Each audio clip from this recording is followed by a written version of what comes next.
Praise lord. ప్రభునందు ప్రియమైనటువంటి దేవుని పిల్లలకు ప్రభువైన యేసుక్రీస్తు వారి నామంలో వందము శుభములు తెలియపరుస్తున్న పిల్లరా, మరి దేవాది దేవుడి మహోన్నతుడు గతించిన దినమంతా కూడా ప్రభు తన కృపా వాత్సల్యములో భద్రపరుచుకుని మరి నూతన దినాన్ని ప్రభు మనకు అనుగ్రహించారు.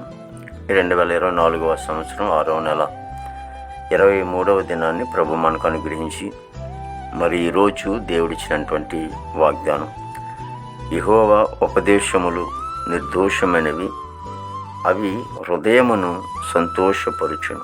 కీర్తన గ్రంథము 19వ కీర్తన 8వ శరణం. దేవుని వాక్యం సెలవిస్తూ ఉంది, దేవుని మాట, దేవుని ఉపదేశము మనిషి జీవితానికి సంతోషకరంగా ఉంటుంది.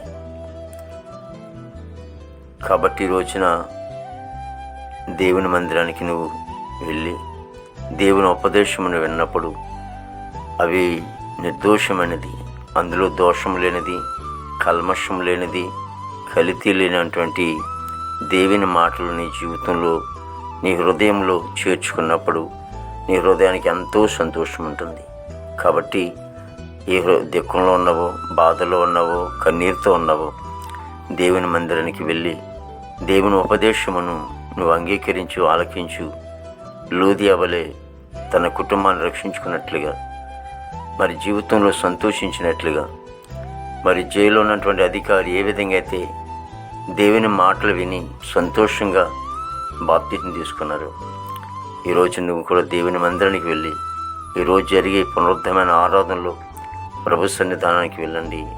కన్నీరు ప్రభు కొట్టివేస్తాడు. దేవుని మాటలు నీ హృదయంలోకి చేర్చబడిన తర్వాత నీ హృదయానికి సంతోషం కలుగుతుంది. ప్రార్థన. ప్రేమగల తండ్రి, కృపలు యేసునికి స్తోత్రాలు చెల్లిస్తున్నాం ప్రభు.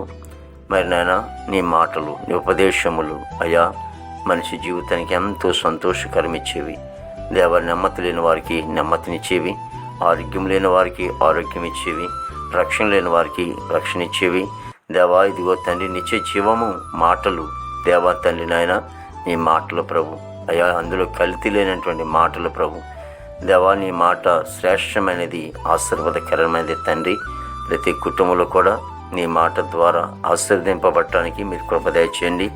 నీ బిడ్డల ప్రభా, ఈరోజు ఈ పునరుద్ధానమైన దినములో ప్రతి బిడ్డ కూడా నీ సందికి వస్తుండగా నాయన, నీ ఉపదేశం ద్వారా వారి జీవితాల్లో గొప్ప మేలు జరిగించండి. దేవా, ప్రతి కుటుంబాన్ని మీరు దీవించండి, ఆశ్రయించండి. ప్రతి దైవ సేవకుడు, దైవ సేవకురాలు దేవా తండ్రి నాన్న, మరి ఈరోజు దేవా తండ్రి నాన్న వారి వారి మందిరాలకు వెళ్తుండగా ప్రభు మార్గాల్లో మీరు తోడుగా ఉండండి. నేను బిడ్డలను బలపరచని భవనికి స్తోత్రాలు. బిడ్డలు కూడా వారి వారి మందిరాలకు వెళ్తుండగా తోడుగా ఉన్నాను తండ్రి. దేవా తండ్రి యేసునికి స్తోత్రాలు ప్రభు. యవన బిడ్డలు ఎంతోమంది నశించిపోతున్నారు, రక్షించుకోండి. భారతదేశాన్ని మీరు దీవించండి. దేశ నాయకులు, రాష్ట్ర నాయకులు, జిల్లా నాయకులు, తాలూకు నాయకులు, మండల నాయకులు అందరినీ కూడా మీరు దీవించండి, ఆస్వాదించండి. వారి పరిపాలన మీరు ఆస్వాదించమని ప్రార్థించమనికి స్తోత్రాలు.